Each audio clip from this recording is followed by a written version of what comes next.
That one time. Oh, good. Okay. So that one time I woke up, I came to was really what happened. And I felt really itchy. And I looked up and I see a 4-foot fire ant mound. And I was like, where in the hell am I? And it was all coming back in little bits and pieces.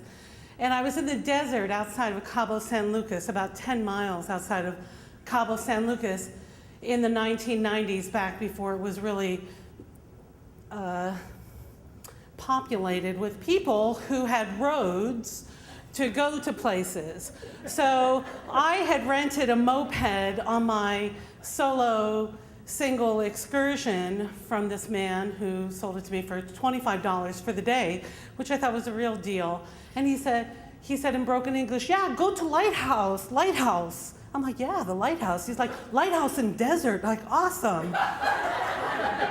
So I didn't know that I was surrounded by desert and that the ocean was on 3 sides of me.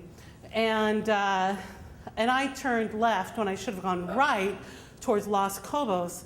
And as I'm looking at it, these roads that went from a 1 lane and then to 2 roads split off, and then there were 3, and then there were branches, and I just went and I'm like, maybe I should go that way.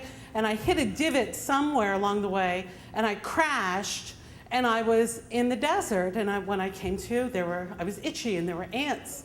And I was like, oh shit, I'm thirsty. And I hadn't really brought any water. That was before the big craze where we all carry gallons of water with us wherever we go, which I do everywhere now because of this experience.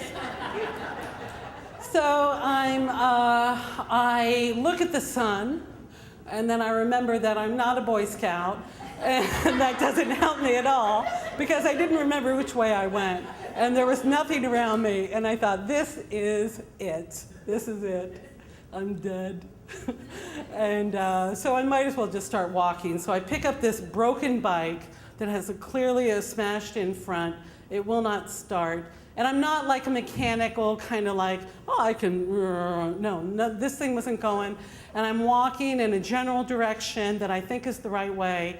And about an hour later, I come to the main road, which is good news, because I was about 5 or 6 or 7 or 8 or 9 or 10 miles away from town. And I didn't know because I wasn't paying attention because I was on vacation by myself in Cabo San Lucas on a moped.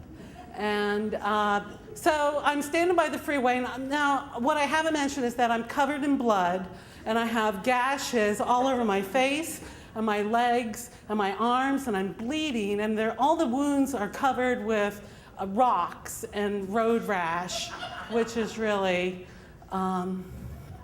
awesome. So I'm walking towards, which I think is the general direction to town, and a car slows down, and there are a few men who are in their mid-30s, and they say, hey, chica, what's up, chica. And I said, yes, help me. And they start speaking Spanish really fast. And I say, lo siento, pero no hablo español. And they said, adios, chica.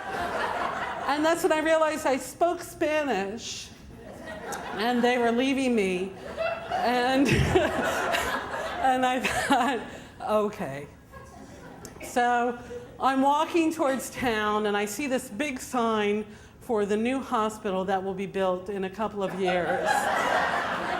And I thought, good for you, Cabo. You need a hospital right here, because I could use you right about now.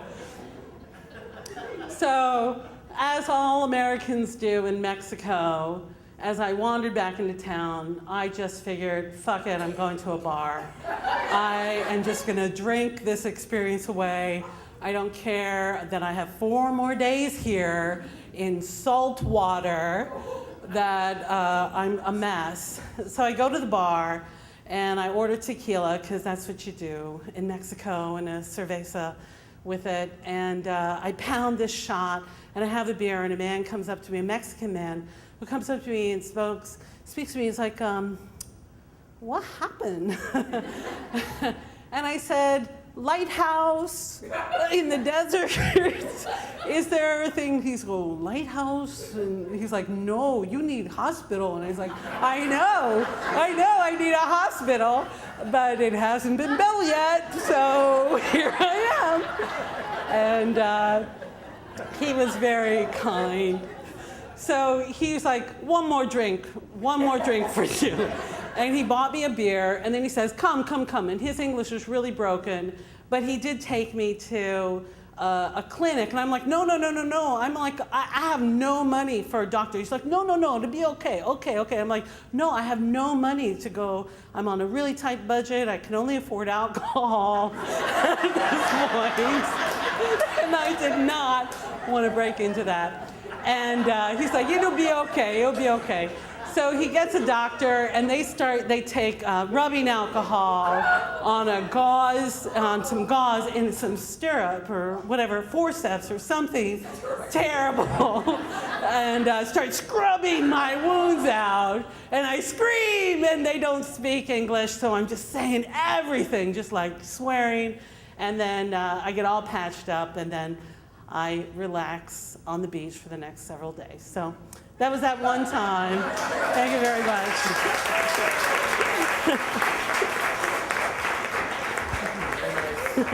much.